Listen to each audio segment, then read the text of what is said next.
আপনারা জানেন কি মৃত্যুর পর কেন বড়ই পাতা দিয়ে শেষ গোসল করানো হয়? বড়ই পাতার কি উপাদান রয়েছে যে মুসলিমরা সাধারণত মৃত লাশকে শেষ গোসলের সময় বড়ই পাতা অবশ্যই ব্যবহার করে থাকে? এছাড়াও আমরা এই রিপোর্টে জানার চেষ্টা করব জাদু চিকিৎসায়, অর্থাৎ কারো উপরে যদি জাদু টোনা বা জিনের আসর হয় তাহলে বিখ্যাত রুকিয়ার গোসল করার সময় কেন বড়ই পাতা বেটে মানুষকে গোসল করানো হয়, আর এছাড়াও বড়ই পাতা বেটে খাওয়ার ফলে কিভাবে রুকিয়ার গোসল সম্পন্ন করে জিনের আসরের হাত থেকে মানুষ রক্ষা পেয়ে থাকে। প্রিয় দর্শক, বিস্তারিত জানতে ভিডিওটি শেষ পর্যন্ত দেখার অনুরোধ করছি। পৃথিবীতে সবকিছুর যেমন শুরু আছে তেমনি তার শেষও আছে, কিন্তু কিছু কিছু মানুষ যখন অনেক কিছু পেয়ে বসে তখন শেষ নামক শব্দটা ভুলে যায়, আর তখনই মানুষে মানুষে হানাহানি আর কোন্দলের সৃষ্টি হয়। সৃষ্টি শব্দটার সাথে শুরু শব্দটার যেমন মিল আছে, তেমনি শেষ শব্দটার সাথেও মৃত্যু শব্দটার অনেক মিল আছে। এই মৃত্যুর পরেও রীতির অভাব নেই। কবরে নিয়ে দাফন সম্পন্ন করার আগে শেষ গোসলের রীতি অবশ্যই পালন করতে হয়, তবে এর মাঝেও পালন করার মতো অনেক কিছু রয়েছে। মৃতের গোসলের পানিতে বড়ই পাতা বা কুল পাতা দেয়া শরীয়ত সম্মত। অনেকে অবশ্য এটাকে ওয়াজিব বলে থাকেন, তবে এটা ওয়াজিব নয়। আলেম ওলামাগণ হাদিসের নির্দেশকে মুস্তাহাব বলেছেন, কারণ কুলপাতা পরিষ্কার পরিচ্ছন্নতার জন্য খুবই কার্যকরী একটি ঔষধি পাতা। কুলপাতা না পাওয়া গেলে সাবান বা এই জাতীয় কিছু ব্যবহার করাই যথেষ্ট। ইসমাইল ইবনে আব্দুল্লাহ রাহিমাহুল্লাহ উম্মে আতিয়া আনসারী রাদিয়াল্লাহু তাআলা থেকে বর্ণিত, নবী করিম সাল্লাল্লাহু আলাইহি ওয়াসাল্লাম তার কন্যা জয়নব রাদিয়াল্লাহু তাআলা আনহুমা এর ইন্তেকাল হলে তিনি আমাদের কাছে এসে বললেন, তোমরা তাকে 3-5 প্রয়োজন মনে করে তার চাইতে অধিকবার বড়ই পাতা সহ পানি দিয়ে গোসল দাও। সুবহানাল্লাহ।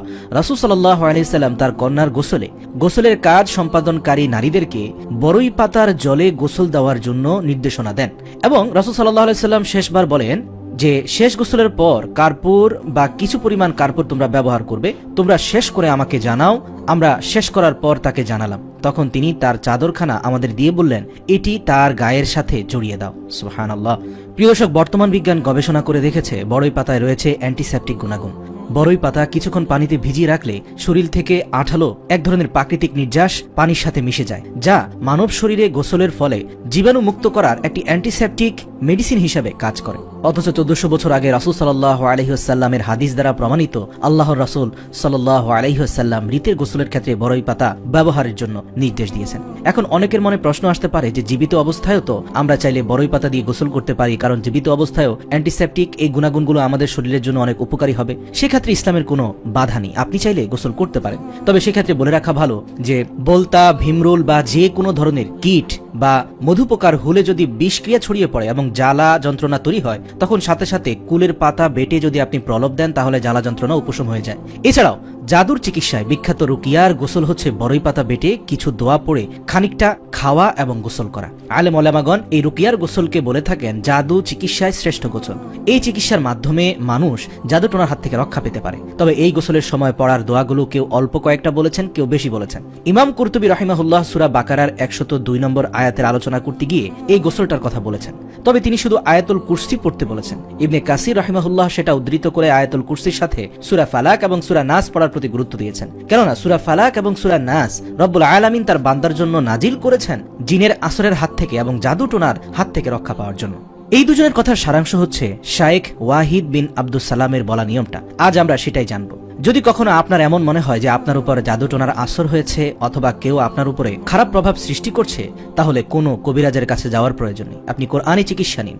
বড়ইয়ের 7টি সবুজ পাতা পিষে পানিতে ঢেলে নাড়তে থাকুন এবং নিম্নের আয়াতসমূহ পড়ে ফু দিতে থাকুন। 1 আয়াতুল কুরসি পড়বেন, 2 নম্বরে সূরা ফালাক পড়বেন, 3 নম্বরে সূরা নাস পড়বেন।